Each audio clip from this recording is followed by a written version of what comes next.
예레미야 12장 7절에서 17절까지의 말씀입니다. 내가 내 집을 버리며 내 소유를 내던져 내 마음으로 사랑하는 것을 그 원수의 손에 넘겼나니 내 소유가 숲속의 사자같이 되어서 나를 향하여 그 소리를 내므로 내가 그를 미워하였음이로다. 내 소유가 내게 대하여는 문이 있는 매가 아니냐. 매들이 그것을 애워싸지 아니하느냐. 너희는 가서 들짐승들을 모아다가 그것을 삼키게 하라. 많은 목자가 내 포도원을 헐며 내 몫을 짓밟아서 내가 기뻐하는 땅을 황무지로 만들었도다. 그들이 이를 황폐하게 하였으므로 그 황무지가 나를 향하여 슬퍼하는도다. 온 땅이 황폐함은 이를 마음에 두는 자가 없음이로다. 파괴하는 자들이 광야의 모든 벗은 산 위에 이르렀고 여호와의 칼이 땅 이 끝에서 저 끝까지 삼키니 모든 육체가 평안하지 못하도다. 무리가 밀을 심어도 가시를 거두며 수고하여도 소득이 없은즉 그 소선으로 말미암아 스스로 수치를 당하리니 이는 여호와의 분노로 말미암음이니라. 내가 내 백성 이스라엘에게 기업으로 준 소유의 손을 대는 나의 모든 악한 이웃에 대하여 여호와께서 이와 같이 말씀하시니라. 보라, 내가 그들을 그 땅에서 뽑아버리겠고 유다 집을 그들 가운데서 뽑아내리라. 내가 그들을 뽑아낸 후에 내가 돌이켜 그들을 불쌍히 여겨서 각 사람을 그들의 기업으로 각 사람을 그 땅으로 다시 인도하리니 그들이 내 백성의 도를 부지런히 배우며 살아있는 여호와라는 내 이름으로 맹세하기를 자기들이 내 백성을 가리켜 바알로 맹세하게 한 것 같이 하면 그들이 내 백성 가운데서 세움을 입으려니와 그들이 순종하지 아니하면 내가 반드시 그 나라를 뽑으리라. 뽑아 멸하리라. 여호와의 말씀이니라. 우리와 하나님과의 관계를 단절시키는 것은 어떤 것이 있을까요? 그것은 당연하게도 죄입니다. 죄는 우리와 하나님과의 관계를 처참하게 단절시킵니다. 하나님께서는 예레미야를 통해서 이스라엘 백성에게 앞으로 다가올 심판에 대해서 또 다시 경고하십니다. 내가 내 집을 버리고 내 소유를 내던져 마음으로 사랑하는 것을 원수의 손에 넘겼다고 하십니다. 끝까지 자신의 고집대로 행하는 죄인들을 향해서 하나님께서는 마음을 다해 사랑하십니다. 하지만 백성들은 이러한 하나님의 사랑을 거절했습니다. 그런데 정말 감사한 것은 심판을 받아야 마땅한 백성들을 향해서 하나님께서는 여전히 내 집, 내 소유라고 말씀하시고 있다는 것입니다.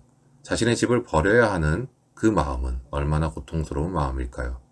마찬가지로 사랑하는 자들을 징계하셔야만 하는 하나님의 마음 역시 슬픔과 탄식이었다는 것을 우리에게 알게 하십니다. 이러한 하나님의 슬픔과 탄식은 단순히 감정적인 것이 아니었습니다. 사랑하시기 때문에 진노하는 것이며 사랑하시기 때문에 탄식하시는 것입니다. 이러한 하나님의 사랑의 표현은 죄로 인해 하나님의 자녀가 하나님과의 관계가 단절되는 것을 향한 하나님의 애가 타는 슬픔의 표현이라 할 수 있습니다. 하나님의 슬픔과 탄식을 생각한다면 우리는 죄에 대해서 극도로 경계하는 마음을 가지는 것이 옳은 마음가짐일 것입니다. 그 죄를 심판하셔야만 하는 하나님께도 그리고 자신이 지은 죄 때문에 심판을 받아야 하는 죄인에게 있어서도 너무나 큰 고통이기 때문에 하나님의 자녀는 죄에 대해서 민감하게 반응해야 합니다. 많은 목자들인 이방의 왕들은 하나님의 포도원을 헐고 짓밟아서 하나님께서 기뻐하시는 땅을 황무지로 만들었습니다. 온 땅이 하나님을 향해 슬퍼하였지만 그것을 마음에 두는 사람이 없었습니다. 죄를 용서하시는 하나님의 은혜만을 강조하면서 죄를 가볍게 여기다 보면 하나님께 자백하기만 하면 모든 죄가 용서받는다는 그런 생각으로 인해서 죄에 대해 심각하게 여기지 않게 됩니다. 예수 그리스도께서는 마치 매와 들짐승에게 백성을 애워싸고 삼켜졌던 것처럼 십자가 위에서 죄인들에게 둘러싸여서 죽으셨습니다. 우리의 구원은 그리스도의 십자가 위에 설리신 피값으로 이루어졌습니다. 심판을 당해도 돌아오지 않는 백성들을 위해서 하나님의 아들이 심판을 당하신 것입니다. 하나님께서 우리에게 바라시는 것이 무엇일까요? 죄에 대한 자백을 하기만 하면 되는 것일까요? 그런 것을 원하시는 것은 아닐 것입니다.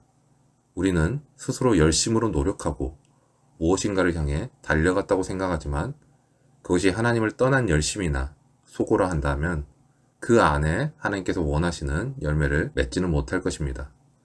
아무리 많은 것을 이루었을지라도 하나님의 진노 가운데 마치는 인생에는 두려움과 후회만 가득할 것입니다. 하지만 분명한 것은 예수 그리스도를 믿고 주님과 동행하는 사람에게는 하나님께서 예비하신 열매가 약속되어 있다는 것입니다. 땅은 죄로 인해 저주를 받았지만 하나님의 자녀에게는 이제 다시 부르셔서 그 땅을 회복하는 은혜를 주십니다.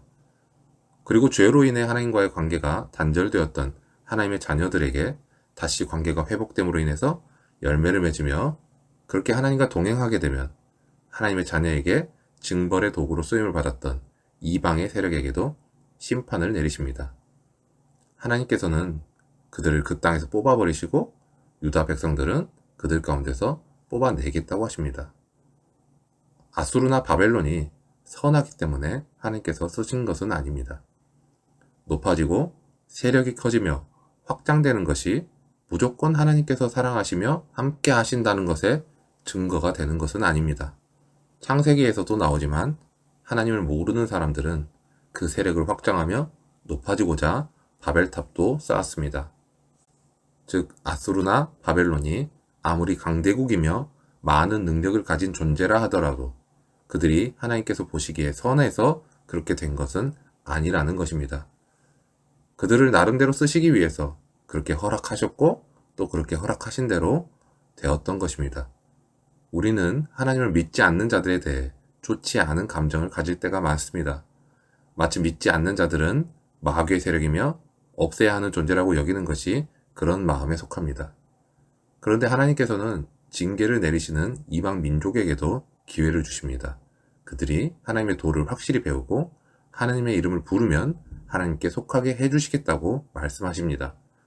하나님의 심판과 구원은 단지 이스라엘에게만 국한되지 않고 회복의 은혜는 모든 사람에게 똑같이 기회로 주어집니다. 그리고 하나님께서는 심판이 모든 것의 끝이라고 말씀하지 않으십니다. 누구든지 하나님께 순종하기 위해 돌아오면 용서하시고 구원해 주시겠다고 약속하십니다. 이런 말씀을 통해서 알 수 있는 것은 하나님께서는 진정으로 하나님께로 돌아오기를 바라시며 회개하여 하나님과 동행하기를 원하신다는 것을 알 수 있습니다.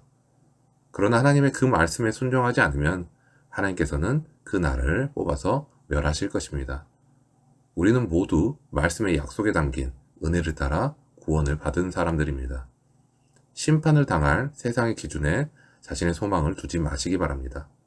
죄의 결과는 결국 죽음의 심판입니다.